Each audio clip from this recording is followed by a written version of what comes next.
Valley of Jehoshaphat, man. The Valley of Decision, man. Megiddo. Armageddon over there in Israel, man. That's where that big great war is gonna be, man.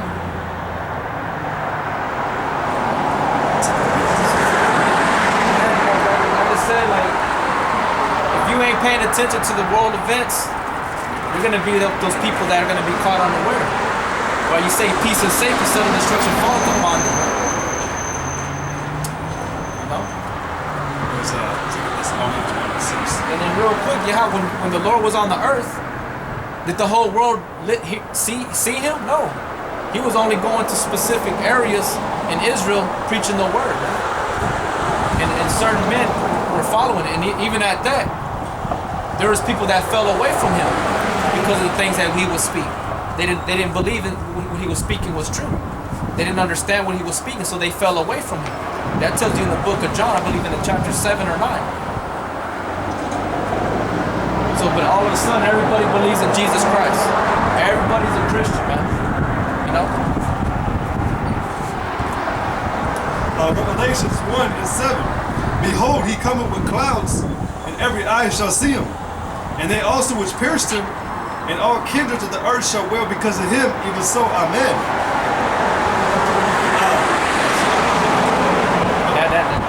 That's what that scripture's saying. That even those that pierce him are going to see him return.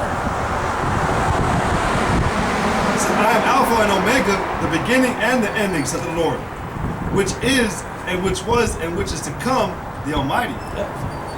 He's coming, he came in the beginning, he's coming back in the end. And you better hope you're not caught in that second judgment, man, which is that fire. Because what did he destroy the earth with in the beginning? It was with water, man. So he's coming back the second time, he's going to be with fire, man. Literal fire. Get that one in Luke 12. Luke chapter 12. Where it says the Lord shall come with fire. Like the scriptures that when you read, they're literal and then some of them are symbolic. You know? You got to gain an understanding. You know, if I... Talking about the one that said, I come to set fire. Luke 12 and 49. I am come to set a fire on the earth. And what will I that it be already kindled? See, the Lord came to set fire on the earth. That's what he's coming back to do. I have a baptism to be baptized with, and how am I straightened till it be accomplished? You know, and right there he was telling you that he wanted to put judgment on the earth when he was here. He wish he could have, but that's why he said, I have a baptism that I have to be baptized with. So young people think, even though he came in the name of peace, that he wasn't already mad, that he didn't want to put down proper righteousness on the earth already, because the world was polluted then and it's even more polluted now. You know, but y'all act like Yahushua came and he strictly came to teach you or to just visit or whatever. And he just came to visit you and never return again. It's like a friend that visits you and then, hey man, I'll be back later, and then 10 years you don't ever see the man again. Yahushua's coming back, man. You know what I'm saying? Suppose ye that I had come to give peace on earth. I tell you nay, but rather division. He didn't come to give you peace. He came to give you a sword. Well, that's it on that.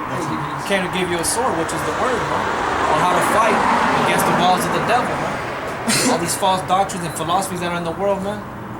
You gotta separate yourself from that stuff. You know, it's like what is the holiday that's coming around right now? Christmas.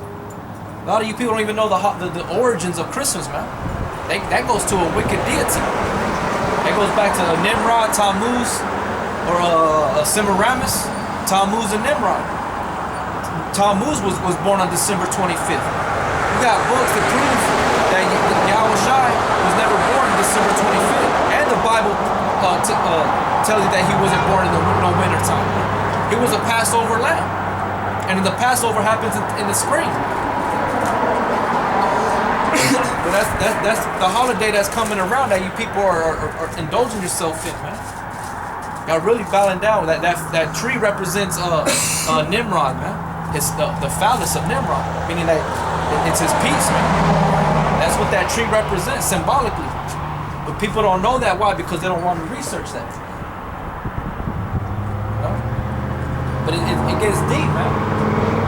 Well, it was just on the Yahushai's birth. You know, like there's a part where it talked about how Herod had put a great tax on the land. Well, they had at the time the Roman Empire these taxes. They called them call-ins, and they would do them around the time of April. But if you notice today, when do you have to have your taxes filed by April, by the end of April? So that just proves to you right there too that Yahushua wasn't born.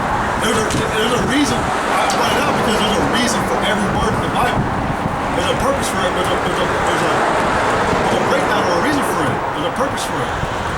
It wasn't just putting in a tax there just to put some random word in there.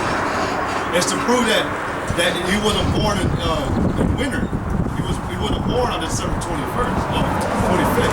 Are you getting where it says that not even a birthday? This is all y'all brothers already know, but to brothers that are watching videos that are new coming into this thing, it's the Zondervan Compact Bible Dictionary. And this was written by a so-called white man. It says you look up the word Christmas, it says the anniversary of the birth of Christ and its observance, celebrated by most Protestants and by Roman Catholics on December 25th, by Eastern Orthodox churches on January 6th, and by the Armenian Church on January 19th. The first mention of its observance on December 25th is in the time of Constantine. Now, if you know any history of Constantine the Great, Constantine the Great, before the downfall of Rome, he incorporated all pagan rituals and traditions into Christianity.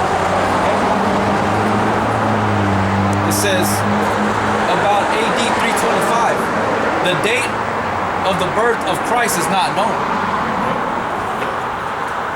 But through the scriptures, we know that the Passover lamb, because Yahushua was that Passover lamb, and during the Passover, it's always in the spring, close to the springtime. Okay? But also, like in the book of Luke, get that one in Luke where it says that, there's a lot of things, man, like, there's a lot of false doctrines and traditions out there, man, like, cast down strongholds. Any vain thing that rises up against the knowledge of the Most High, we're going to cast it down.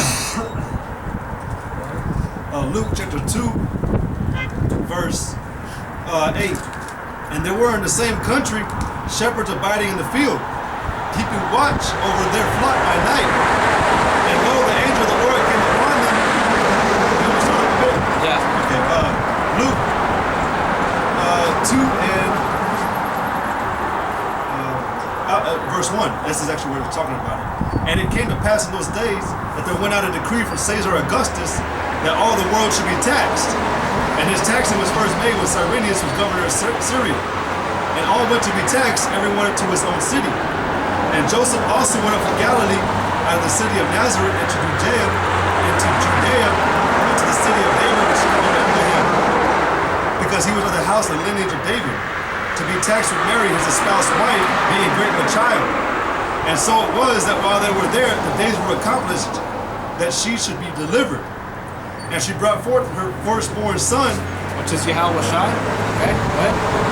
and wrapped him in swaddling clothes, and laid him in a manger, because there was no room for them in the inn. So they were outside, man. They were outside in the manger, man. In the dead of winter? Come on,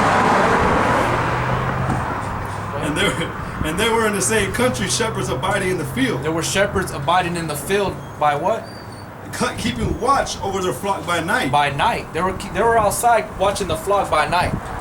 And if you know the temperatures over there in Israel, they get real cold during the winter time, man. So naturally, when you have flock out there, what are you gonna do? You're gonna draw them into the barn where they're warm, and you're gonna feed them there. You're not gonna be outside with the flock at night watching. So that cuts that whole winter birth. All right. And know that, yes, and they were in the same country, shepherds abiding in the field, keeping watch over their flock by night. Go ahead and get Jeremiah 10 and 1 to prove that the Most High condemns the Christmas tree, because the Bible speaks about the Christmas tree. Go ahead. Jeremiah chapter 10 verse 1. Hear ye the word which the Lord speaketh unto you, O house of Israel. Thus saith the Lord, learn not the way of the heathen, and be not dismayed at the signs of heaven. Right, so the first thing that the Most High tells the children of Israel, learn not the way of the heathen. All right. For the heathen are dismayed at them. For the customs of the people are vain. For one cutteth a tree out of the forest. For one cuts a tree out of the forest. The work of the hands of the workmen with the axe. Right. They deck it with silver and with gold. They deck it with silver and gold. Isn't that not what y'all do? Y'all go and buy a Christmas tree, an evergreen tree that's cut out of the woods, out of the forest, whatever they get it from, and you put it up inside your house in the corner. And what do? You deck it with artificial silver and gold. Back then they did it with real gold. Go ahead. Yeah, real silver too. And that goes all the way back to the Babylonian Empire, man, with Semiramis, Tammuz, and Imran. They were evil people, man. Go ahead.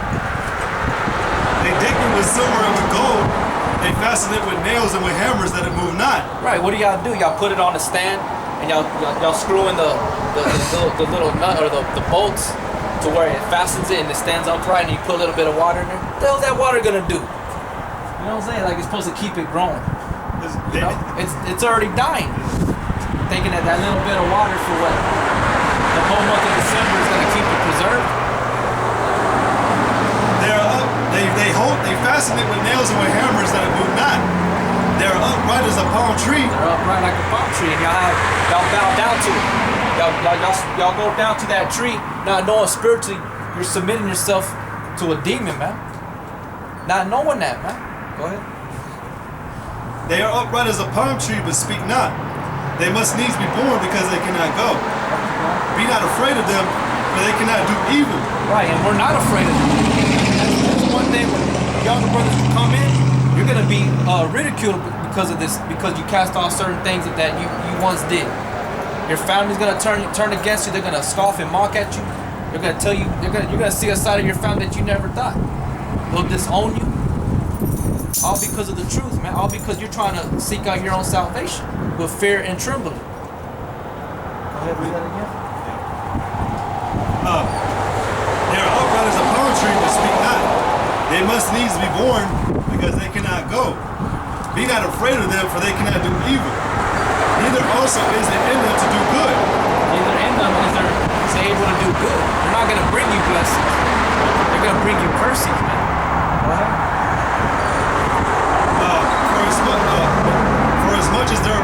For as there is none like unto thee, O Lord, thou art great, and thy name is great in might. Who would not fear thee, O King of nations? For to thee doth it appertain. For as much as among all the wise men of the nations and of all their kingdoms, there is none like unto thee. But they are altogether brutish and foolish. Right, all you 2/3 are foolish and brutish, man. Because you don't have the knowledge of Yahweh Shem Yahushua. Like I said earlier, and the scriptures bear witness to what I say, is that you honor with the Lord with your mouth, but your heart is far from Him. Meaning that you don't want to follow what He tells you to do, man. When He tells you to not follow the way of the heathen, that's a commandment. It tells you that in Leviticus and Deuteronomy. Go ahead. But it says, but they are altogether brutish and foolish. The stock is a doctrine of vanities. That stock is a doctrine of vanities. It's empty. Verse 10. But the Lord is a true power. He is the living God and an everlasting King. At His wrath the earth shall tremble, and the nations shall not be able to abide His indignation. At His wrath the nations shall tremble, man. And that's what's about to happen. And they're already trembling. You know what I'm saying? The economy's about to crash. You got all those dudes, those rich men on Wall Street. They're all afraid, man. Now the Feds are raising up the interest rates. What's that gonna cause? An economic collapse, man. Nothing, man.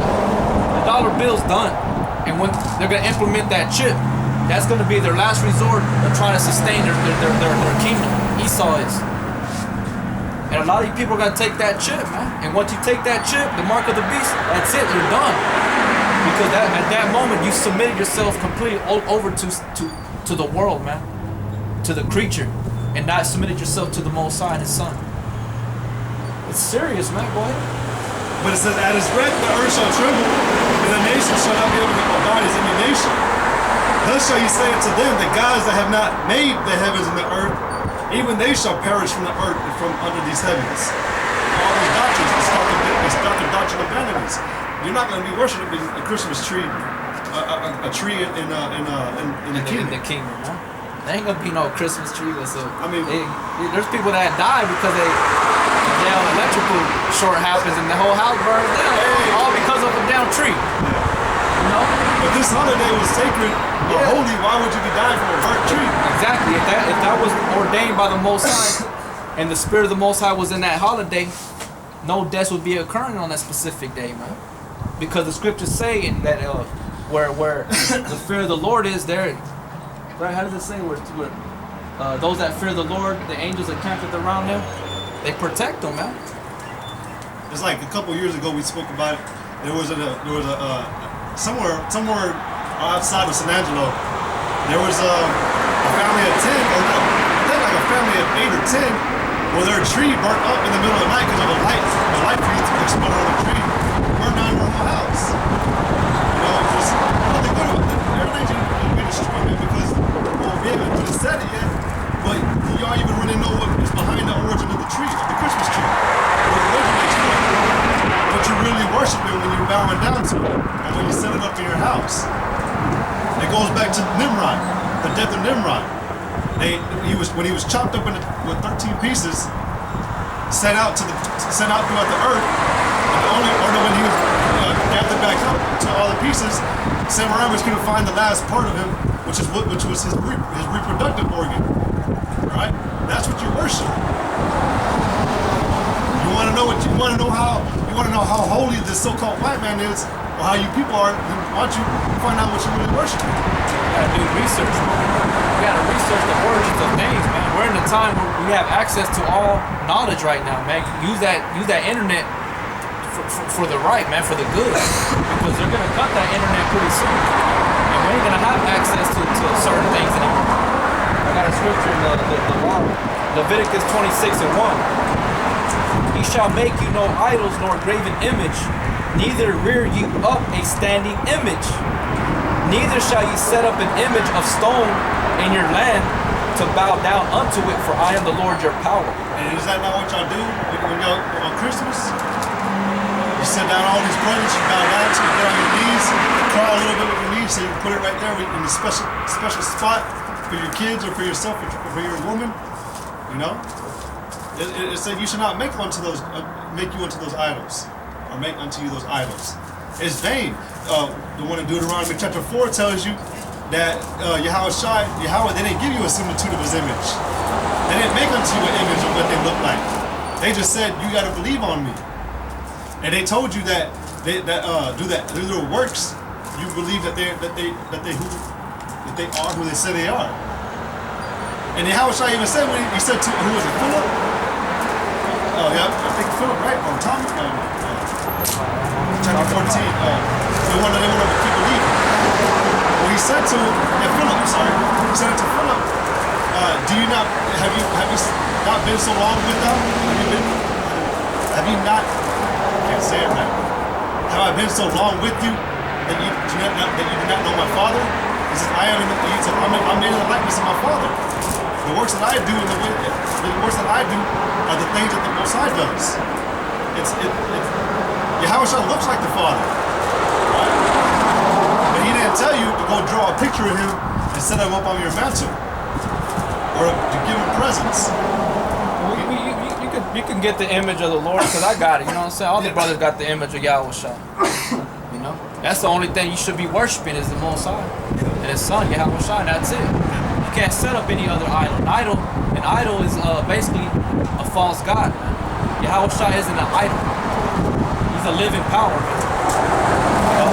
He has substance. He has a spirit. These idols don't. You got Santa Guadalupe, Santa Maria, all these dead saints. They're done. They're dead. You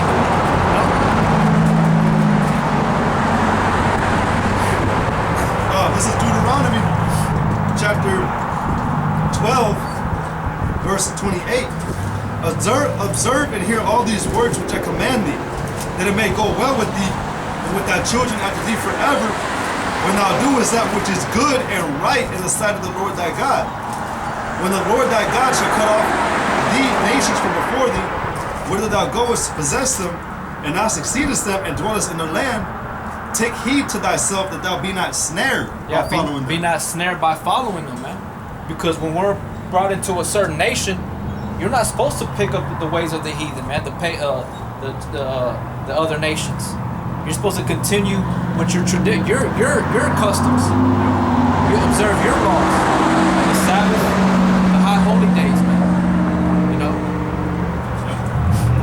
because all these traditions that America does, also Christmas. In the Roman times, it was known as Saturnalia, and they did a lot of different tripped out things, and then a lot of orgies. There's a bunch of drunkenness. Get that one in was it Testimony of Peter that talks about how at one time we ran that same excess, and that we shall separate ourselves and we shall. And I think it's strange. 1 Peter 4 and 3.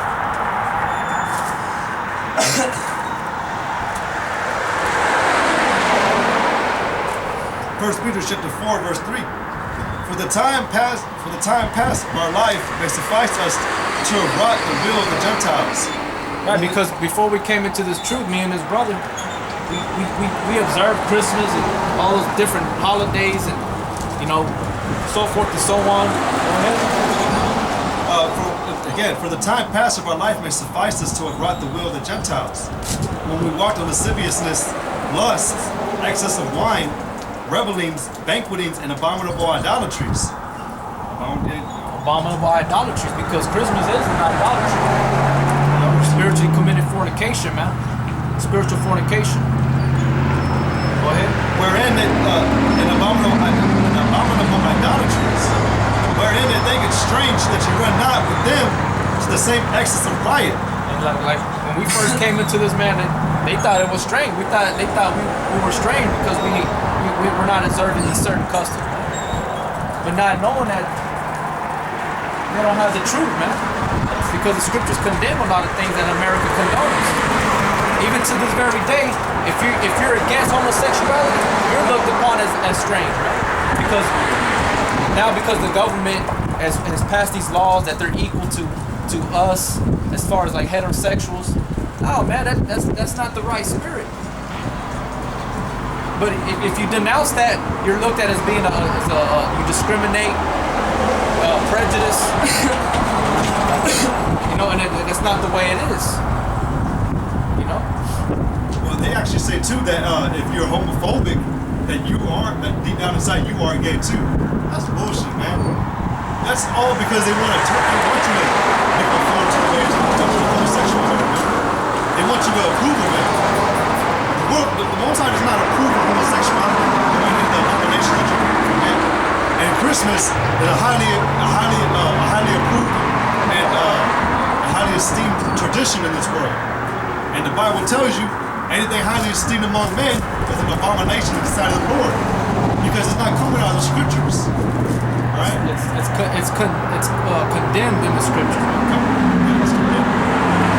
It says, wherein they think it strange that you run not with them to the same excess of riot, speaking evil of you. You're going to be spoken evil of, man. To you brothers that come into this thing and you denounce the spirit of America, the spirit of Esau, you're going to be, you know, you're going to be, you know, taken away. You're going to be casted out for Yahweh's sake. And they even make it harder on you too, man, when you don't, you don't acknowledge these customs or traditions. They try to make it harder on you.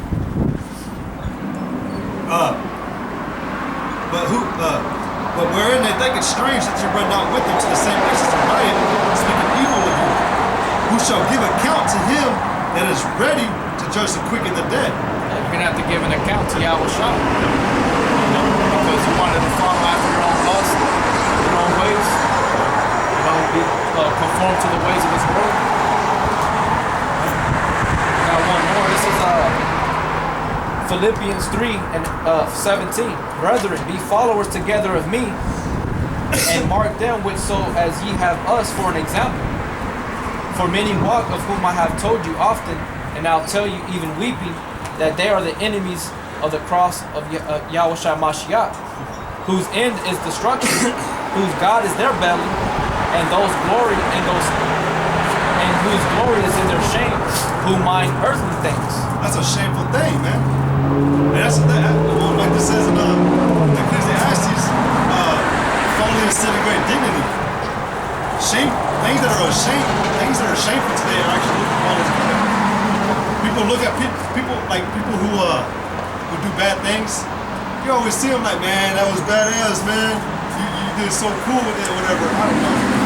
But people that are troublemakers or do things that are wicked, y'all highly esteem each other. And if you don't celebrate, like what's coming up, Christmas, if you don't celebrate that, people are gonna look at you weird, especially to the brothers, man. They look at us weird. And then when they see us out here on that day condemning it, they think that we just, we didn't get presents when we were children or something. We had coal in our stockings or whatever. We're just mad at the world, so we want to try to give y'all hell. We are mad at y'all, man. We are mad at the world because y'all don't want to quit doing these abominable things. There's no peace in that, man. The scriptures tell you, man, that you labor in the very fire to wear yourselves in vanity. And that's what y'all are doing, man.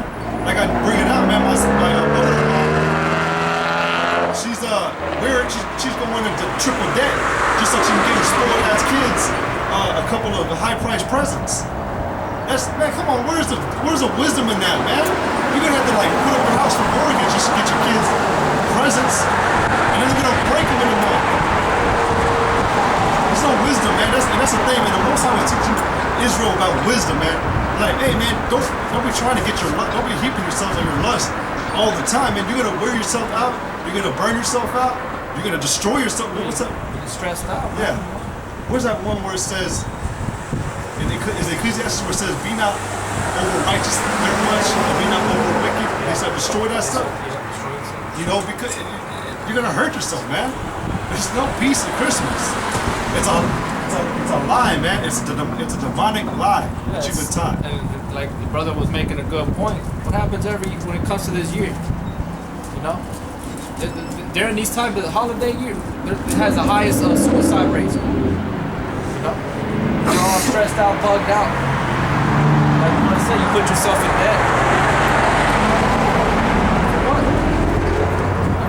And like what the brother made the example about the orgies, a lot of you hoes, man, chicks, man, make orgies and y'all cheating on your man. You think it's sexy to dress up in sexy Santa Claus, yeah, and then you want to give this guy who desired you all the time, even though you have a man, which because you're like, it's Christmas, and I want to give him the best present he can deserve. You commit adultery, spiritual adultery, fornication, spiritual fornication. That's what goes on, man. You know, you go during the weekend, you go to the bars, and then you know, whatever, you get drunk and you go and cheat on your dude's best friend. Do some abominable things. Or even dudes sleeping with other men's wives. You know, that's an abominable act too. That's all being done right now as we speak, and especially during the time of Christmas, man. All these people gather together in a household, and it's all supposed to be family. But really, man, there's people in there that are probably doing some things that they're not supposed to be doing. I got a scripture real quick. This is Isaiah 3 and 9. They show of their countenance does witness against them, and they declare their sin as Sodom. They hide it not. Woe unto their soul, for they have rewarded evil unto themselves. Say ye to the righteous that it shall be well with them, for they shall eat the fruit of their doings. Woe unto the wicked, it shall be ill with him, for the reward of his hands shall be given him. See, you don't have any shame in what you do. Alright? You don't have a problem admitting that you're wicked. You don't have a problem admitting that y'all celebrate Christmas. You think it's good. The steward, the countenance that witnessed against him. It's evident, man, what y'all people do here in America. Before I came out, I had to go cash my check today because I get off work late. The bank's closed the day before. But as I was leaving, the woman saying to me, "Hey, have a Merry Christmas," as I'm walking away. It's not even Christmas yet, and they're saying it already a week early. And, know, everybody's getting ready for the holiday. Showing there's some horns about to come out on this holiday. But I had one too. In Philippians chapter 3, verse